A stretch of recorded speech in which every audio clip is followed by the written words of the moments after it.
Hello guys, പുതിയൊരു വീട്ടിലേക്ക് ഏവർക്കും സ്വാഗതം. ഇന്നത്തെ അന്തരീക്ഷം എന്ന് പറഞ്ഞാൽ ഞാനൊരു കാര്യം കാണിച്ചു തരാം. ഒരു മഴയുടെ അന്തരീക്ഷം, എനിക്ക് തണുക്കുന്നുണ്ട്.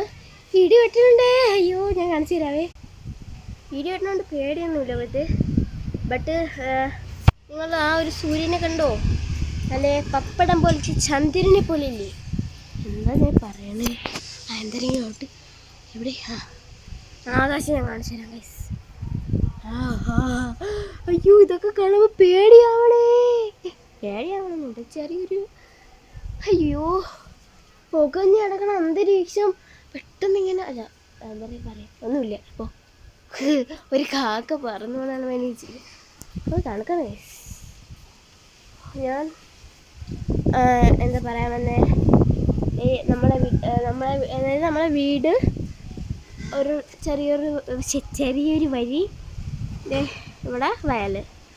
അപ്പോൾ അവിടെ ഇങ്ങനെ 3 പ്ലേസ്, അതായത് അങ്ങേയറ്റത്ത് ഫുട്ബോളും ക്രിക്കറ്റും ഉണ്ട്. ഇവിടെ അവിടെ കാണാൻ പറ്റൂല ഇതിൽ. പിന്നെ അതെ ഇവിടെയും ക്രിക്കറ്റ് ഉണ്ട്, ഇവിടെയും ഫുട്ബോൾ. അങ്ങനെ ഈ വയലിൽ ഫുള്ളായിട്ട് ഓരോ സ്ഥലത്തായിട്ടുണ്ട്. പിന്നെ ഞാൻ പറയാൻ വന്നത് എന്താണെന്ന് വെച്ചാൽ, ആകാശം, സൂര്യൻ പോയടേ. അപ്പോൾ ഞാൻ എന്നെ കാണിക്കാം. എനിക്ക് മുന്നേ എൻ്റെ അനിയത്തിനെ ബിസ്ക്കറ്റ് കഴിച്ചു. ഞാൻ പറയാൻ വന്നത് എന്താണെന്ന് വെച്ചാൽ, എനിക്ക് ഒരു ചാനലുണ്ട്, 3 ചാനൽ. ഒരെണ്ണം ഇത് ഫസ്റ്റ്. എനിക്ക് 19 സബ്സ്ക്രൈബേഴ്സ് പോയിട്ട് തിരിച്ച് 16 സബ്സ്ക്രൈബേഴ്സിലെത്തി. ഇടി വെട്ടണേ, എനിക്ക് പേടിയാവണം.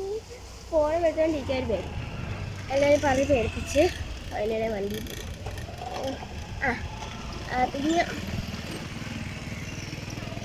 പിന്നെ എനിക്ക് വേറെ ഒരു ചാനൽ, ആഷ്ന ഷാനിയാസ്. ആ ചാനലിൽ 5.32K, 33, അതായത് എനിക്ക് തള്ളെന്ന് പറയരുത്, കാരണം 5.55K വരെ പോയിട്ട് തള്ളല്ല, ഇത് ചുമ്മാ മീൻസ് ഇത് എന്താ. ഇപ്പോൾ തള്ളല്ലെന്ന് പറയുമ്പോഴത്തേക്ക് നിങ്ങൾ എന്തൊരു പറയുന്നത് എനിക്ക് അറിഞ്ഞൂടാ. ഇതിപ്പോൾ എനിക്ക് സത്യം പറഞ്ഞാൽ 5. ഇപ്പോൾ വരാവേ 55K വരെ പോയിട്ട് തിരിച്ച്. പിന്നെ ഞാൻ കുറച്ച് നാൾ വയ്യാതിരുന്ന് അങ്ങനെ കുറഞ്ഞിപ്പോൾ 5.32 വരെ എത്തി. അതായത് 5.40K ആയപ്പോൾ പിന്നെ അത് കുറഞ്ഞു വന്ന് ഇനി വീട് വേണം, കൂടുന്നു കുറയുന്നു, അങ്ങനെ ലാസ്റ്റ് എത്തി. ഒരാൾ കൂടി അൺസബ്സ്ക്രൈബ് ചെയ്ത് എൻ്റെ അത് എന്താ 31 ആവും, 5.31K ആവും. അപ്പോൾ അത്രയേ ഉള്ളൂ പറയാം. ശരി, ബൈ.